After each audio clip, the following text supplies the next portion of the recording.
OK, on va regarder Jean chapitre 21. C'est le dernier chapitre. Juste pour commencer, j'aimerais vous poser une question. Lorsque vous lisez une histoire ou vous regardez un programme à la télévision, un film ou quelque chose, est-ce que vous êtes satisfait avec la manière que ça termine? Des fois, on lit un livre, puis on arrive à dernier chapitre, puis on est laissé un peu sur notre appétit. Là. Ça va où, là? C'est quoi la fin de l'histoire, là? Qu'est-ce qui se passe? On veut savoir qu'est-ce qui arrive au caractère. Je peux dire, c'est que je regarde plus beaucoup la télévision. Moi non plus. Sport, le hockey, ça finit trop tard. Puis les livres, j'en lis un de temps en temps sur la Bible, évidemment. Ouais. Mais la Bible, c'est la parole de Dieu. Je ne peux pas dire que je suis satisfait ou non. C'est ce que c'est. Il faut l'accepter. Et d'ailleurs, je trouve que la parole de Dieu, c'est une exception, parce que d'habitude, si on a des questions, il y a quand même des réponses. Mais est-ce qu'il nous reste à l'occasion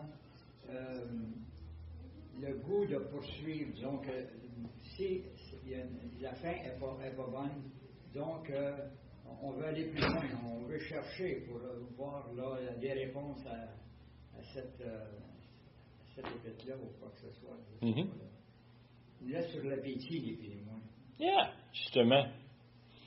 Ça finit bien pour Jésus. Oui. Et ça finit bien pour ceux qui mettent leur foi en lui. Oui. Parce que si tu vas dans l'Apocalypse, ça décrit ta maison éternelle, ta demeure céleste, etc. Yeah. Ça finit bien, mais ça finira pas bien pour tout le monde. Si on regarde les manuscrits les plus vieux, l'évangile de Marc termine, dans les plus vieux, il termine 16 versets plus tôt. Puis si tu le lis comme il faut, ça termine un peu sec. Qu'est-ce qui arrive aux disciples? Qu'est-ce qui arrive à Jésus? Quelqu'un semble, dans les manuscrits plus tard, semble avoir ajouté. Est-ce que c'est Marc lui-même qui l'a ajouté? On ne sait pas. Mais il semble qu'ils ont rajouté 16 versets. Et quand on arrive la semaine passée à lire chapitre 20, versets 30 et 31, on a l'impression que ça termine l'histoire. Voici l'objectif, voici la conclusion de ce que Jean amène dans ces 20 chapitres. Pourtant, on a Jean 21 parce qu'il y a des questions qui ne sont pas répondues. Puis Jean semble dire, je vais te dire qu'est-ce qui est arrivé par après. Et il nous donne un autre récit. C'est que je trouve souvent, c'est que notre perception et notre intérêt est souvent suscité par qu'est-ce qu'on lit. Les Écritures, c'est fantastique. On lit les Écritures et la chose qu'on se pose la question, qu'est-ce qu'on va lire demain? Parce qu'on sait qu'il y en a d'autres. Il y a encore d'autres choses à lire. Il y a une continuation. Lisons ensemble versets 1 à 14. Et on a cette histoire que Jean nous donne à la fin. Après cela, Jésus se montra encore aux disciples sur les bords de la mer de Tibérade. Et voici de quelle manière il se montra. Simon-Pierre, Thomas, appelé Didyme, Nathanaël de Cana en Galilée, les fils de Zébédée, et 2 autres disciples de Jésus étaient ensemble. Simon-Pierre leur dit, « Je vais prêcher. » Ils lui dirent, « Nous allons aussi avec toi. » Ils sortirent et montèrent dans une barque, et cette nuit-là, ils ne prirent rien. Le matin étant venu, Jésus se trouvait sur le rivage, mais les disciples ne le savaient pas que c'était Jésus. Jésus leur dit, « Enfants, n'avez-vous rien à manger? » Et ils leur répondirent, « Non. » Il leur dit, « Jetez le filet du côté droit de la barque, et vous trouverez. » Ils le jetèrent donc, et ils ne pouvaient plus le retirer à cause de la grande quantité de poissons.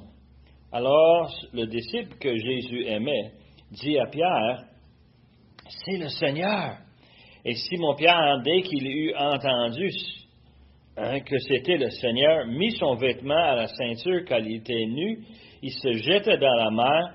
Les autres disciples vinrent avec la barque, tirant le filet plein de poissons, car il n'était éloigné de terre que d'environ 200 coudées. Lorsqu'ils furent descendus à terre, ils virent là des charbons allumés, du poisson dessus et du pain. Jésus leur dit, « Apportez des poissons que vous venez de prendre. » Simon-Pierre monta dans la barque et tira à terre le filet plein de 153 grands poissons. Et quoiqu'il y en a eu tant, le filet se rompit point. Jésus leur dit, « Venez, mangez. » Et aucun des disciples n'osait lui demander, « Qui es-tu ?» sachant que c'était le Seigneur. Jésus s'approchait, prit le pain et leur donna. Il fit de même du poisson. C'était déjà 3 fois que Jésus se montrait à ses disciples depuis qu'il était ressuscité des morts. C'est un passage qui nous parle des disciples. En fin de compte, on regarde cela et on se pose la question de quoi est-ce que Jean change de sujet. De chapitre 20, il parle de son objectif de nous montrer Jésus comme le Fils de Dieu, nous montrer qu'il est le Christ, et que nous, on doit mettre notre confiance en lui pour obtenir la vie éternelle. Et puis là, tout à coup, il nous raconte une histoire de pêche. Il nous raconte une autre histoire. Et c'est parce qu'il y a des choses qui ne sont pas réglées. Si on pense, ils disent, après cela, il parle, le premier verset, il dit, après cela, Jésus se montra encore. Il parle, après le témoignage qu'on a vu dans le chapitre 20, des différentes personnes qui ont vu Jésus, qui ont entendu Jésus. On voit cette histoire ici, on voit comment est-ce que Jésus avait encore des choses à régler avec les disciples. Et on a vu très bien, c'était, en fin de compte, une opportunité pour le Seigneur de se présenter dans un corps transformé, se présenter dans sa divinité. On a littéralement que Jésus a fait beaucoup plus de miracles. Jean nous l'a confirmé. Et on va voir ici, en plus des 7 miracles qu'on a vus à travers les chapitres, on va voir ici maintenant encore un autre. On dirait un 8e de la part de Jean. Et parmi les questions qui nous traînent, si on pense un peu aux 20 chapitres, qu'est-ce qui nous reste qui n'est pas réglé? Est-ce que Jésus s'est réconcilié avec ses disciples? Les autres, les disciples pécheurs, le Seigneur a été arrêté dans le jardin et puis eux autres, ils sont enfuis. Il y en a un qui a suivi et l'autre qui a suivi, Jean et Pierre. Pierre l'a renié 3 fois. C'est pas exactement rose la situation entre les disciples et le Seigneur. Et je te parle en fin de compte, pas juste de notre Seigneur Jésus, mais des disciples. Comment est-ce qu'ils se ressentaient? Pensez-vous, si c'était vous qui étiez là le soir où il se fait arrêter, pensez-vous à comment est-ce que vous aurez senti quand vous avez fui, quand vous êtes évadé et vous êtes caché, quand peut-être vous étiez Pierre et que vous avez renié le Seigneur, comment est-ce que vous sentez? Tu peux voir certaines émotions qui peuvent traverser et puis que là, on est en train de reconnaître que Jésus, non seulement est-ce qu'il a été crucifié, mais il est ressuscité. On l'a vu dans la chambre haute, on a vu qu'il est vraiment vivant. C'est spécial un peu. Il est arrivé dans la chambre sans que les portes soient ouvertes. Il est arrivé d'une façon miraculeusement. Il me semble qu'un disciple qui sent un peu insécure, insatisfait avec son propre comportement, on peut voir, en fin de compte, une situation où c'est difficile comme disciple de voir Jésus. Je ne suis pas sûr que je voudrais être avec lui, tellement que j'ai honte de ce que j'avais fait. Je me mets dans leurs bottines, dans leurs sandales, et j'essaie de penser à comment est-ce qu'ils se sentaient. Et la question qu'on doit se poser, suite à la résurrection, comment est-ce que la relation entre les disciples et Jésus a changé? Nous qui avons lu nos Bibles, qui ont regardé les différents épîtres, qu'on a vu les actes des apôtres, on sait très bien que les relations ont changé. C'est plus juste le rabbi qu'on a suivi à travers la Palestine pendant 3 ans, l'écoutant, en regardant les miracles qu'il faisait. C'est beaucoup plus que ça. C'est devenu des hommes qui étaient dédiés à un ministère. Ils sont donnés un rôle, une tâche à accomplir et ils l'ont fait à pleine volonté, sans hésitation. Et on voit comment, à travers les actes des apôtres. Alors, il y a quelque chose qui a changé et on devrait se poser la question, quand est-ce que ça a changé? Comment ça a changé? Il y a des leçons pour nous comme enfants de Dieu.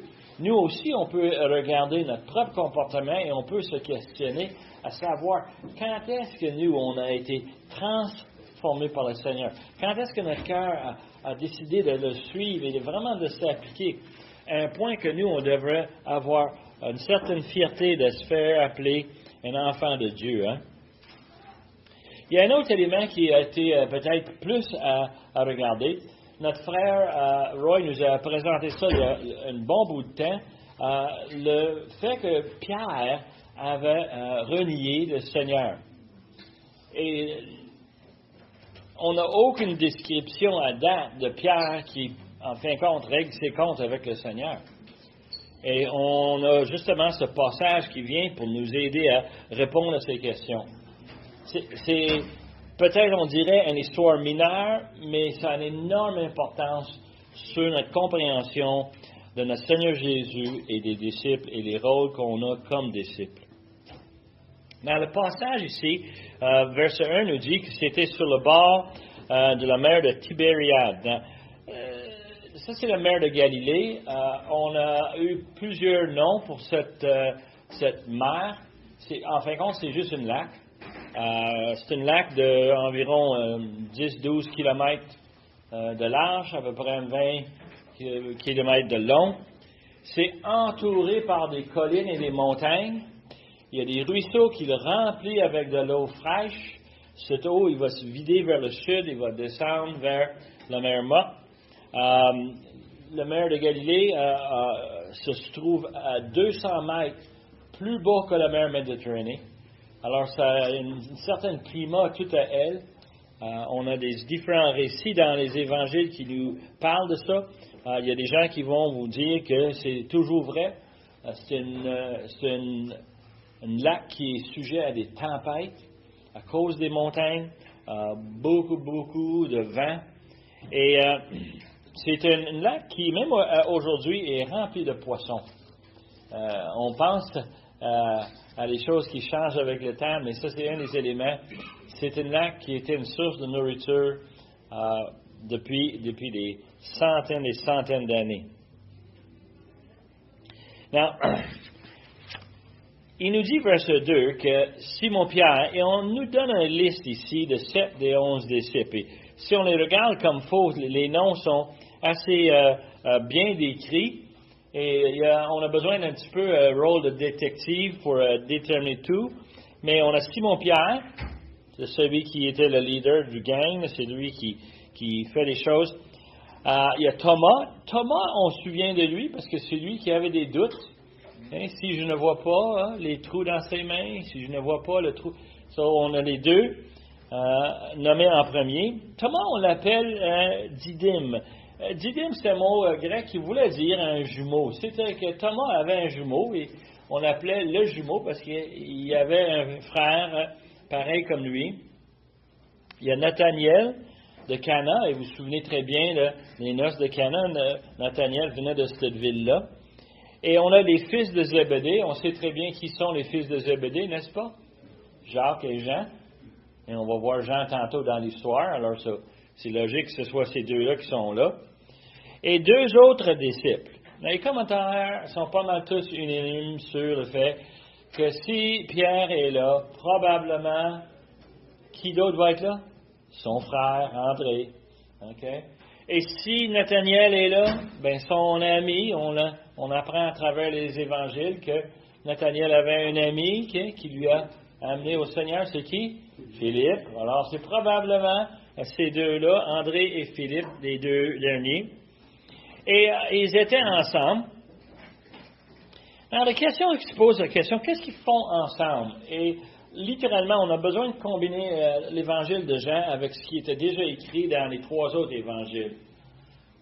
Jésus a donné des instructions dans Matthieu 28 aux disciples de se rendre en Galilée et d'attendre le Seigneur sur une montagne que les autres connaissaient.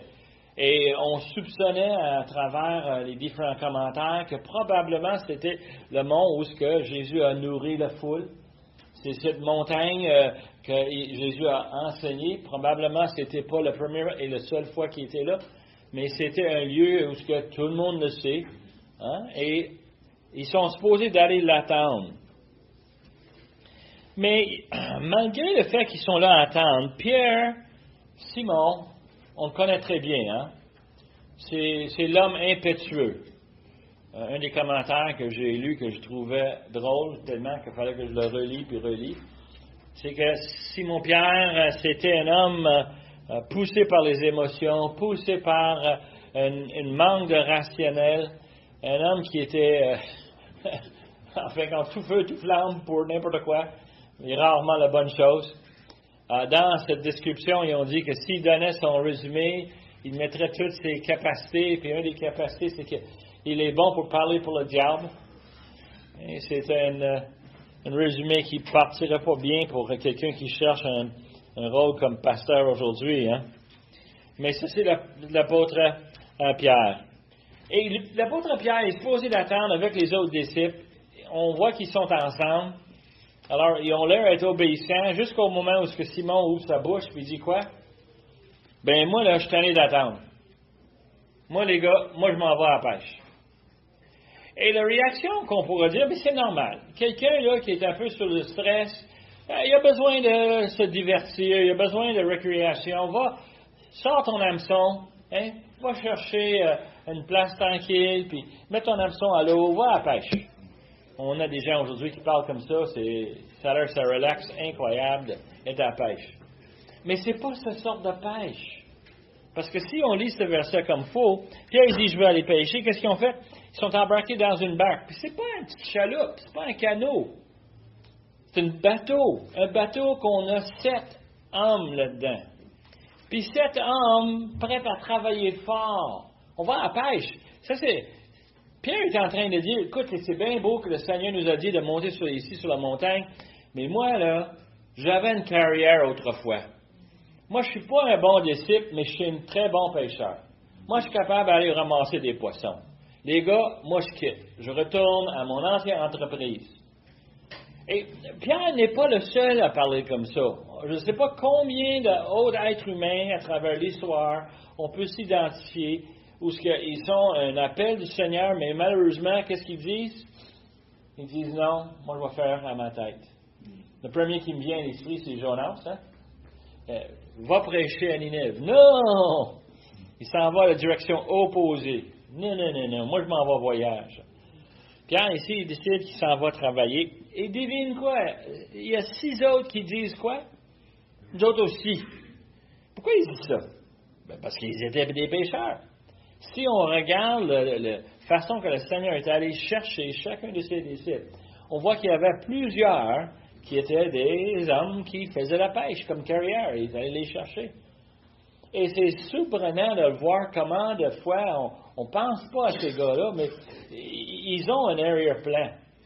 On voit Pierre, et on pense à Pierre comme étant un gros héros. Mais la réalité, c'est que c'est un homme qui a fourni pour sa famille. Il avait une industrie, il avait un bateau, et ça mangeait chez lui. Il y avait une maison, il y avait une femme, il y avait une famille, il s'occupait d'eux autres. C'est un homme de certaines habilités. Alors, il décide qu'il s'en va, eux autres, à la pêche. Non, Pierre est le leader, et on se pose la question, c'est-tu parce que lui a dit ça que les autres l'ont suivi, et ils sont des moutons? Peut-être. Peut-être aussi, c'est parce que les autres, ils sentent la même émotion que Pierre. On est allés, nous autres, quand le Seigneur fut arrêté, nous autres, on s'est cachés, on s'est évadés. Nous autres aussi, on se sent un peu gênés. Le Seigneur nous a demandé de venir attendre sur la montagne. Et puis tu peux voir un peu où il y a probablement une certaine solidarité entre ces hommes-là. Ils ont une carrière qu'ils peuvent le reprendre. Pierre, il les amène à la pêche. Ils ont une barque avec tout ce qui est nécessaire pour la pêche. On le voit dans l'histoire. Ils ont un filet. Je ne sais pas vous autres, mais ce n'est pas un loisir de faire la pêche avec un filet. On n'est pas là juste en train d'attraper un poisson, puis on se débatte avec, puis on le rentre dans le bateau. Non, non, non. On prend un filet, on le dépose, et on le traîne, puis on essaie de ramasser des poissons, puis là, on ramène notre filet ensemble, et on tire, puis on sort de l'eau des poissons. Non. Ils ont sorti absolument rien. Toute la nuit, ils ont fait de la pêche. Toute la nuit, ils n'ont rien eu. Des gars d'expérience, des gars de connaissance. Ils savent comment opérer l'équipement, ils savent comment bien diriger. Probablement, avec leur expérience, ils savent où sont les meilleurs spots sur le lac pour aller attraper des poissons. Hein? Ils vont dire où est-ce que tel ruisseau ça débouche, là, c'est une place merveilleuse, on est s'y rend. Et devine qu'est-ce qu'ils ont? Absolument rien. Rien, rien, rien. Non. Et ils ont la capacité d'attraper des poissons, beaucoup de poissons, on va le voir plus loin dans l'histoire. Mais le problème, c'est que c'est pas ça que Jésus leur a demandé. Et j'amène ce point-là parce qu'en fin de compte, c'est le point essentiel de ce passage. Ils sont actuellement en train d'agir d'une façon très raisonnable, très logique, très normale, mais ils sont en désobéissance. Parce que c'est pas ça que Jésus leur a demandé. Jésus n'a pas dit, va-t'en en Galilée, puis va à la pêche jusqu'à temps que j'arrive. Non, non, il a dit de l'attendre. Et ils ne sont pas en train d'attendre. Pierre est en train de reprendre le business. Lui, il va dire, hey, moi, je sais comment faire la pêche, c'est ça que je vais faire. Et Dieu a dit, non, non, c'est pas ça que tu vas faire. La preuve, c'est qu'ils ont attrapé quoi? Rien. Alors, verset 4 nous dit que le matin étant venu, Jésus se trouva sur le rivage. Mais les disciples ne savent pas que c'était Jésus. Beaucoup de débats dans les commentaires pourquoi Jésus ne pouvait pas être reconnu. La première chose qu'on nous dit, c'est qu'ils sont à 200 coudées. Un coudé, c'est 18 pouces. Okay? À 18 pouces, c'est une demi-mètre. 200 coudées, 100 mètres. C'est 300 pieds. C'est quand même loin. C'est pas à côté. Moi, je me disais, matin, on est là à la pêche, la lumière, peut-être pas aussi claire qu'on voudrait, peut-être on ne le reconnaît pas. Je ne sais pas vous autres, moi je reconnais les gens souvent pas par leur visage, mais par leur comportement, la façon qu'ils marchent, hein, debout, courbés. Des fois, c'est juste la façon qu'ils bougent les mains. On reconnaît le monde un peu par les comportements. Est-ce que Jésus avait changé de comportement? Ou est-ce que Jésus avait changé de corps? Et la réponse est oui. On l'a vu dans le chapitre précédent. Jésus n'est plus pareil. Il a un corps transformé. On peut le reconnaître parce qu'il dit à Thomas quoi? Viens mettre tes mains dans mon côté, viens mettre tes doigts dans mes trous. Il a déjà les cicatrices de la crucifixion, mais eux autres ne le voient pas de cette distance-là. Moi, je pense aux disciples sur le chemin d'Emmaüs, marcher avec lui et pas le reconnaître. Mais ils l'ont suivi.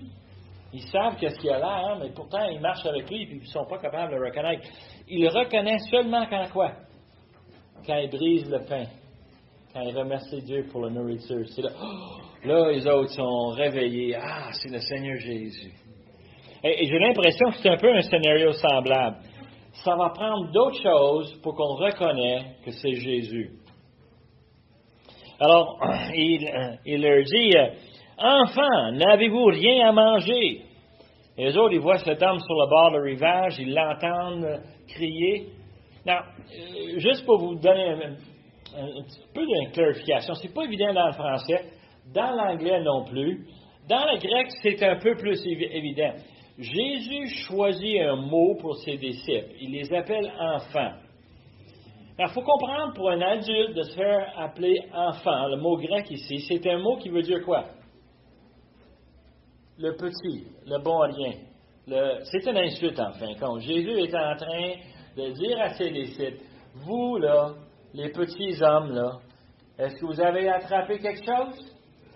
Il faut comprendre, moi, le maître de ce domaine-là, c'est une expression de sarcasme. Il est en train de regarder ses disciples et dit, vous avez essayé de retourner à votre ancienne carrière. Ça marche-tu?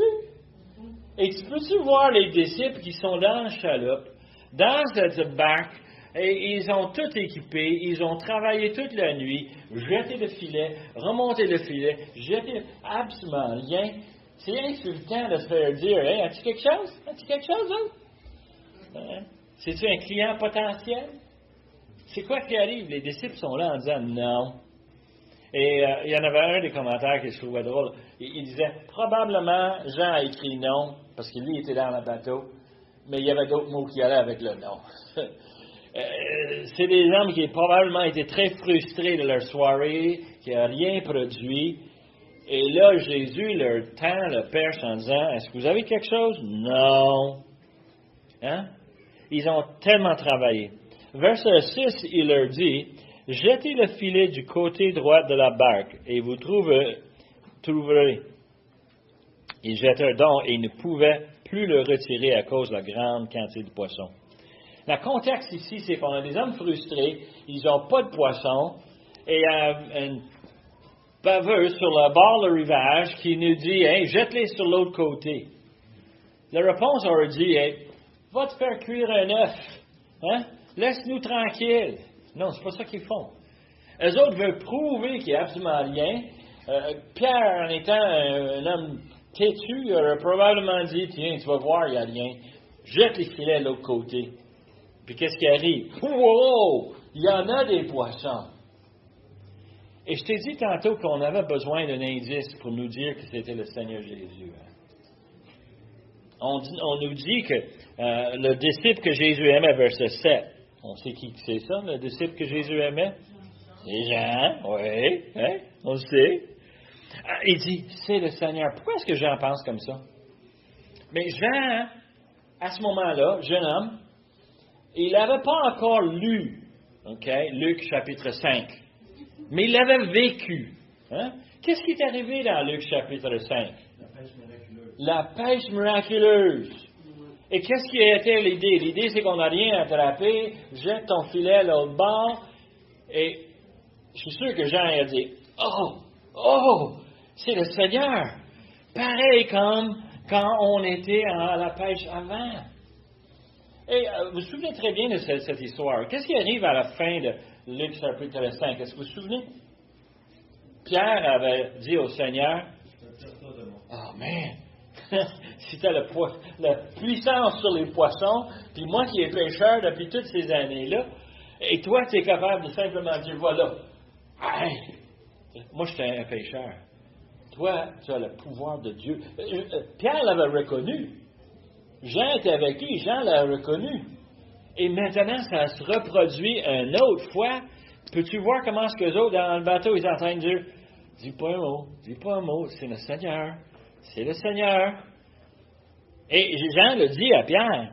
Alors, Pierre, impétueux comme il est, il a un bateau plein d'hommes, il a des filets dans l'eau, et les filets sont remplis de poissons, ils ont misère à le tirer, ils ne veulent pas déchirer le filet et perdre des poissons. Alors, les autres, ils sont en train de tranquillement essayer de le traîner, et Pierre, il va dire, on finit le job. Non, Pierre, c'est le Seigneur. Il s'habille, il saute à l'eau pour se rendre au rivage parce que lui, il veut voir le Seigneur. Il veut être sûr. L'homme impétueux, incroyable comment est-ce que Pierre est Pierre. Les disciples, ils sont émerveilleux. Et Pierre, dans son émotion, dans cette action, est en train de laisser les disciples se débrouiller avec les poissons. Les autres disciples, débrouillez-vous, les messieurs. Les autres disciples, verset 8, virent avec le barque, tirant le filet plein de poissons. Pas capable de faire monter les poissons, on va le traîner jusqu'au bord. Alors, ils prennent le bateau, ils rament, ils amènent le bateau jusqu'au bord, ils suivent Pierre, ils amènent les poissons. Et lorsqu'ils furent descendre de la terre, ils virent là, quoi? Des charbons allumés. Combien de vous avez déjà fait des feux de camp? Vous avez déjà fait ça? Vous savez comment le faire? On commence avec un petit feu, right? On met un petit papier, quelque chose qui part facilement. Ensuite, on met de quoi? On met de petits bois pour que ça commence à faire un feu plus costaud. Puis après ça, on met des petits bûches dessus, right? Puis on attend que les bûches deviennent bien enflammées et littéralement, il vient... ça prend combien de temps, ça? Ça prend du temps. C'est pas instantanément. Ça prend une demi-heure, 3/4 d'heure, peut-être même 1 heure pour qu'on puisse avoir des charbons. Mais quand on a des charbons, ça fait les meilleurs toasts. Si vous savez comment ça fait des toasts merveilleux.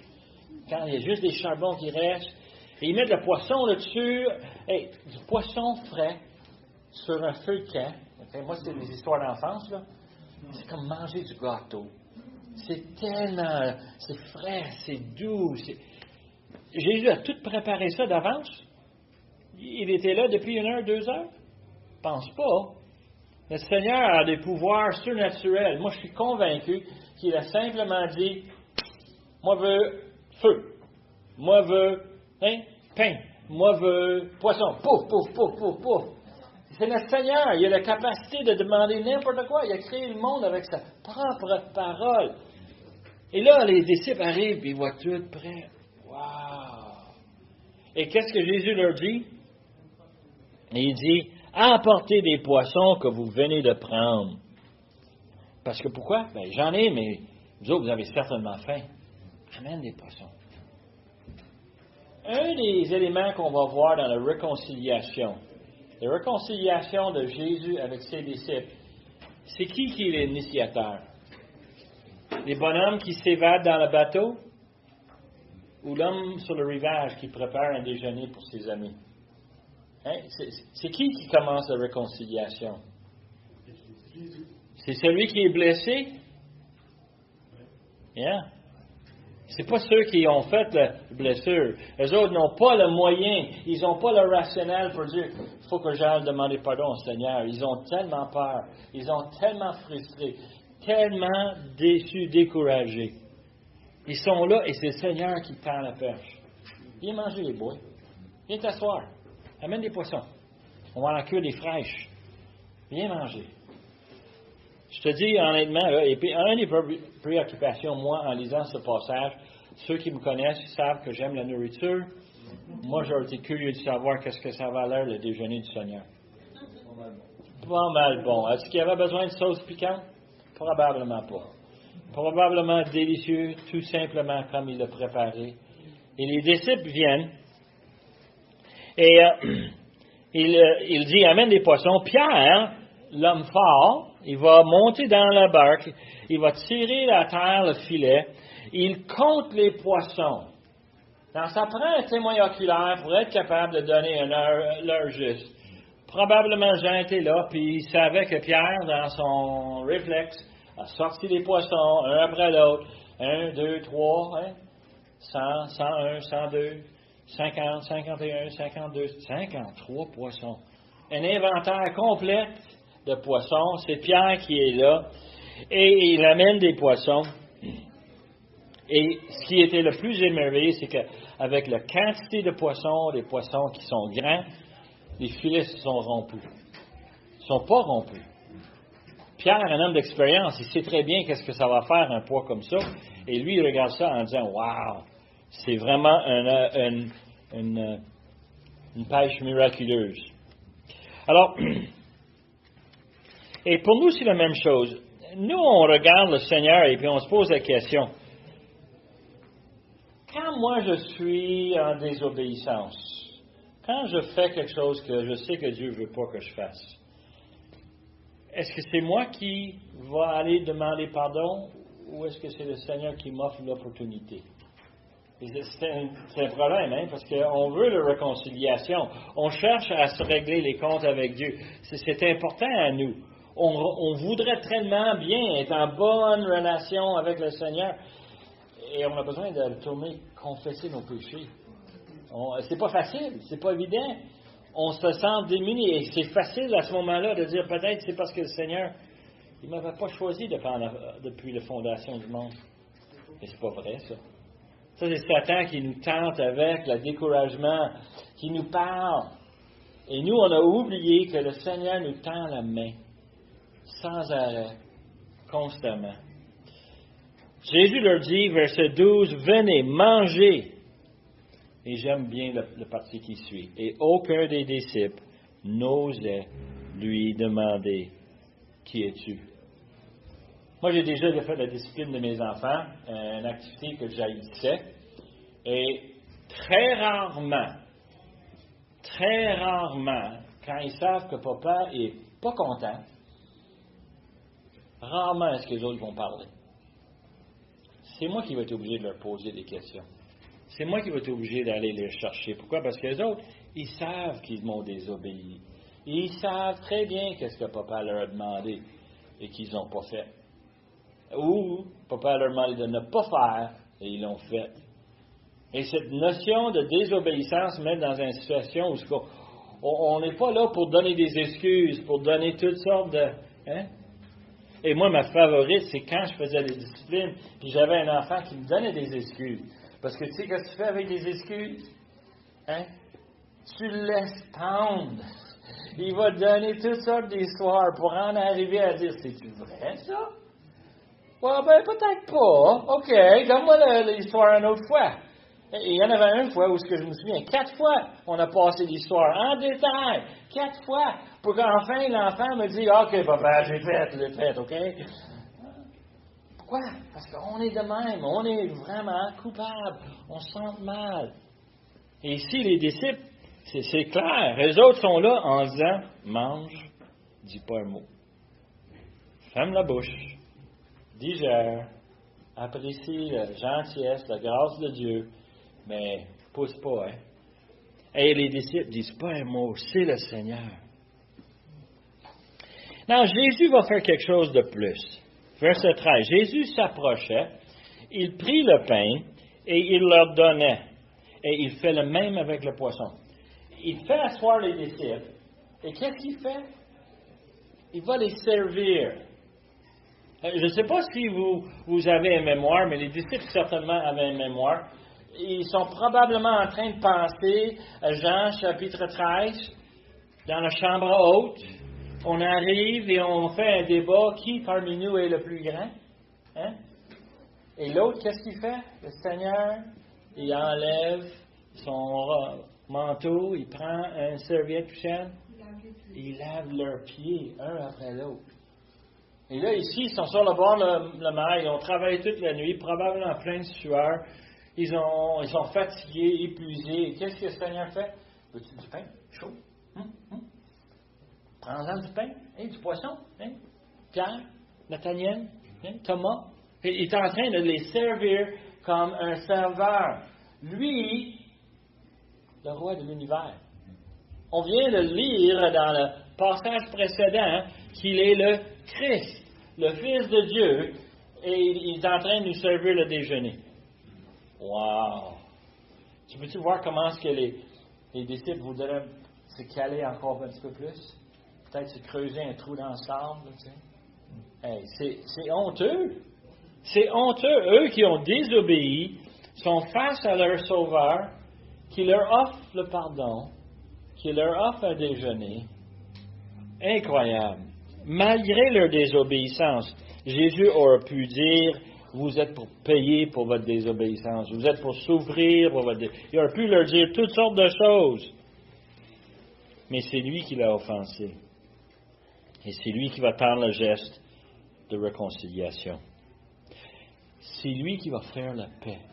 C'est lui qui va chercher à régler les comptes avec les disciples. Et les disciples sont bouche bée. Pas capables à rien dire. Pas d'excuses. Pas un mot. Et à verset 14, Jean, pour quelque raison, nous ajoute quelque chose inattendu. Il nous dit, c'était déjà la 3e fois que Jésus se montrait à ses disciples. Depuis qu'il est ressuscité des morts.